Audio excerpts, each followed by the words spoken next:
Hello everyone, my name is Adrian Martinez, and in this tutorial I will show you how to do a resource estimation with PyGSLIB. Go to the user manual, and in the tutorial page you may download the demo file, which is a zip file. Save the zip file anywhere in your computer and unpack the zip file. Go to the folder, and in there you have CSV files and the IPython notebook, and also the domain where we will do the estimation. Open a terminal in this working folder and type IPython notebook. This will open the IPython notebook in your browser. Open the tutorial. We clear all the output and we're ready to go. The first thing you have to do is to import the third-party libraries we will use in this tutorial and PyGSLIB library itself.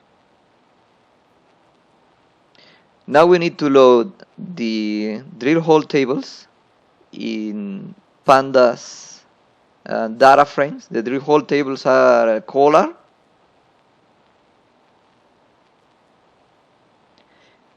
we also have a side table and a survey table.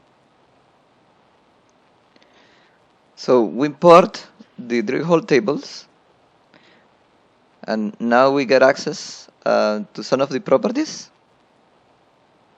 We can plot the tables in our browser,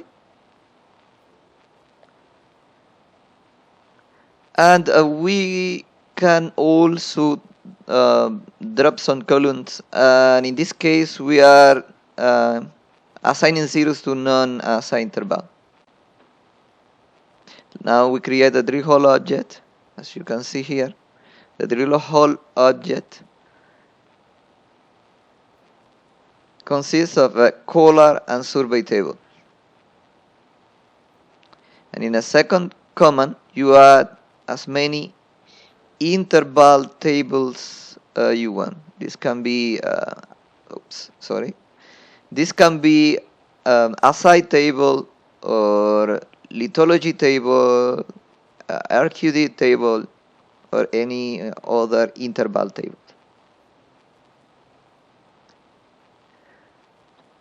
So we run this and we get a complaint, and this is because there is no len in the color table. We validate now the Drillhole object and we see that we get another error, and this is because we have only one survey interval in some Drillholes. We fix it with the command fix survey in one interval error, and we validate it again and we see that it works okay now. Now we add a side table and we're ready to composite. To composite, we first calculate the length of the intervals, and we plot the histogram of lengths using pandas. So let's create this, and we see that most intervals are 10 feet length. Then we composite using 10 feet length, and that's creating a new table named CMP. Now we're ready to the survey, and the survey will create a new table named CMP with coordinates of the intervals, including coordinate and endpoint and orientation of the interval. Now we create the Drillhole ID of the type integers that's required for some application using Fortran code, and as we can see, we have numeric ID for each Drillhole. We can see that in the color table as well. So let's add new cell and plot the first line of the color table, and you can see each Drillhole has its numeric ID.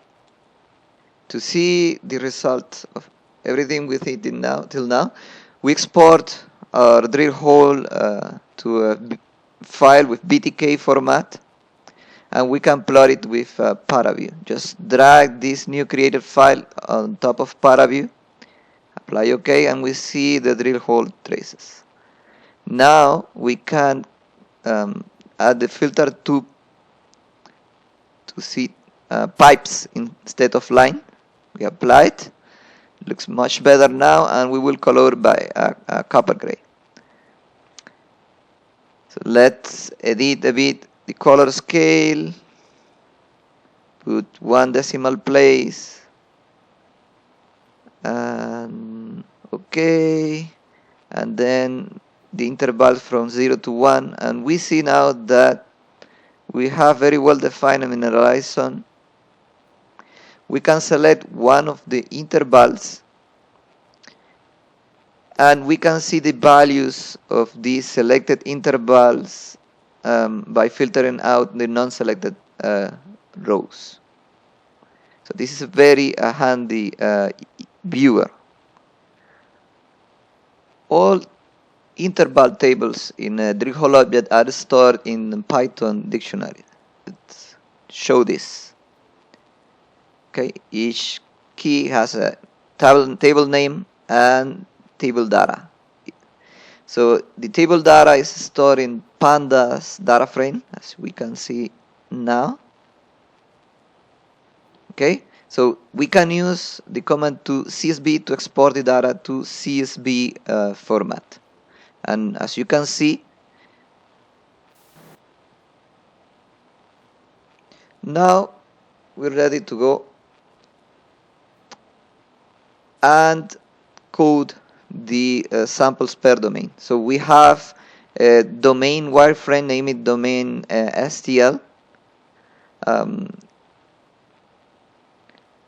To visualize this domain, just drag this file on top of ParaView, and you can see the wireframe now. By the way, this wireframe was created with indicator categorical kriging using PyGSLIB. So let's do a section now. We're doing a section in ParaView. First we do the section on top of the wireframe, and now we do a section. We copy the properties on top of the drill holes, and we can see now. Let's fix the color scale. Okay, now we can see demineralized samples, and we want to tag all these samples inside the wireframe as mineralized domain. Okay, good. Now it's better.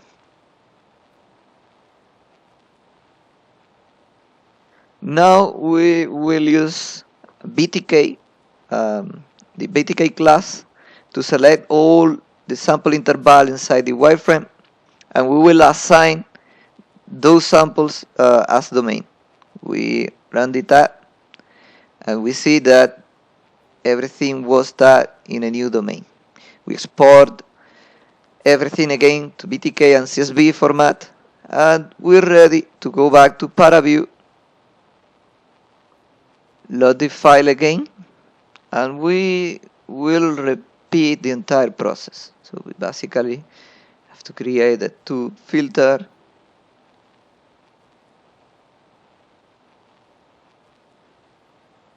now apply clipping.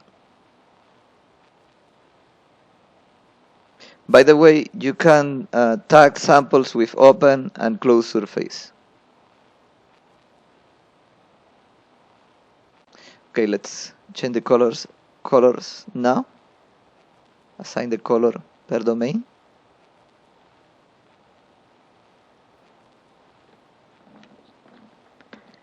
Now we apply color per domain, and as you can see, the samples were tagged properly.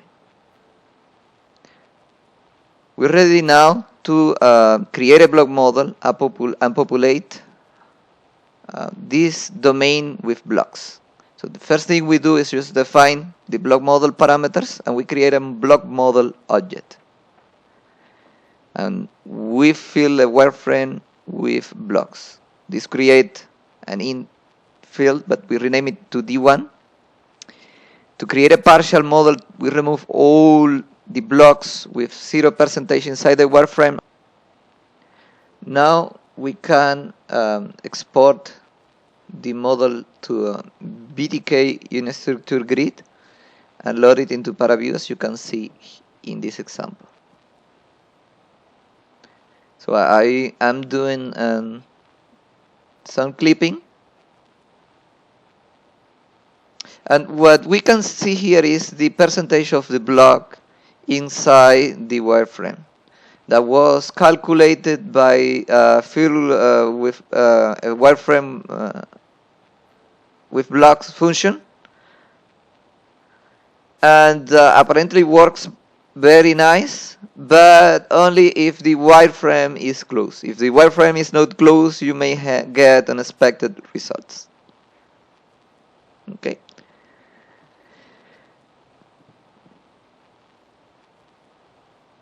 So as we can see here, blocks touching the wireframe are exported as well, but with less percentage inside the domain. Now we do some stat. First we do the clustering. To do that, we define the clustering parameter in a dictionary. This is a dictionary, and we pass the dictionary parameters to the function dclass, and then we plot. Okay, that generates a set of plots. From the set of plots, we pick a cell size, and we redefine the declustering parameters, and we run the declust program again. So let's run the plots again. We select 1000 and 100 in the vertical, only one block size, and we calculate the cluster mean. Now we're ready to go and do the estimate with kriging.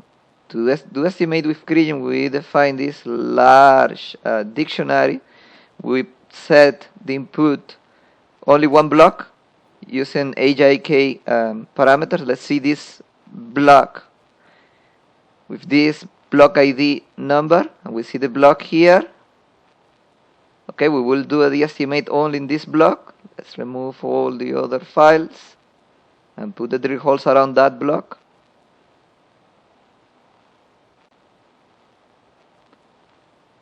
We will use only mineralized samples, so we apply a filter to hide the other samples, or everything with domain code equal to 1. So those are the samples we will use to estimate in this block. And the objective here is to test the estimate only in one block, and then we proceed and do the estimate on all other blocks. We run the kriging program, and as you can see in the output, because we are using the book equal to 1, we get a set of outputs. We export the kriging information to the file, and then we can load the search ellipsoid, as we can see here. Let's make it transparent. And the points,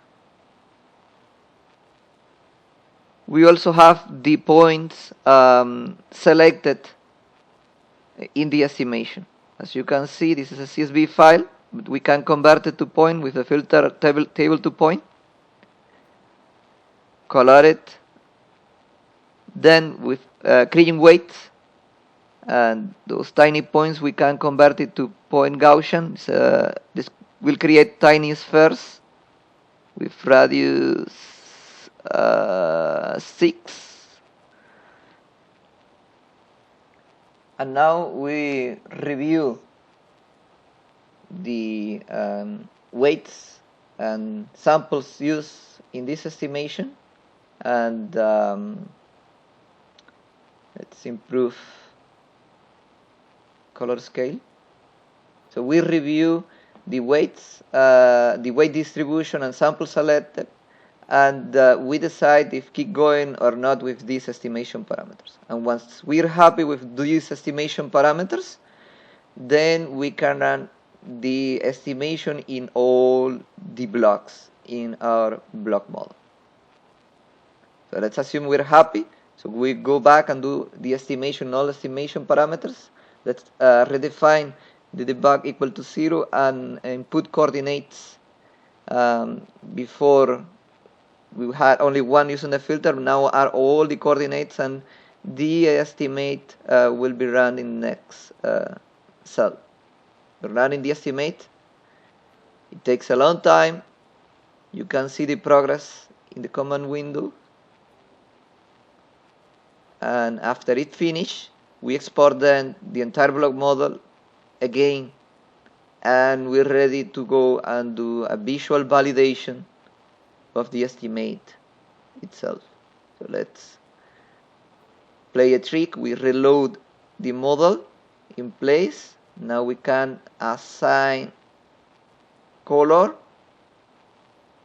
and define the color from 0 to 1 and plot copper grade composites and review the results. You may repeat this process in many sections. Basically, let's create a section and check the correspondence between the drill hole estimate, the block estimate and drill hole data. This is one of the most basic validations you may run. We may also compare the means in block model with mean in drill hole, included the cluster mean. Now, if you have to run a resource estimate in a different deposit, you can reuse this script. You can also reuse this script to run a resource estimate update with some extra drill holes. In addition, you can send the IPython notebook to a peer reviewer or your manager, and you can always come back and validate or review the estimation parameters used for this estimate. So those are one of the basic principles of this software, is reproducibility and auditability of the results. Okay, thank you very much for watching this video tutorial. If you require some training, OpenGeoStat Consulting provide training on PyGSLIB. To get news from us, please follow OpenGeoStat Consulting in LinkedIn and subscribe to the OpenGeoStat YouTube channels to see more video demonstration in the future. Thank you very much and hope to see you soon.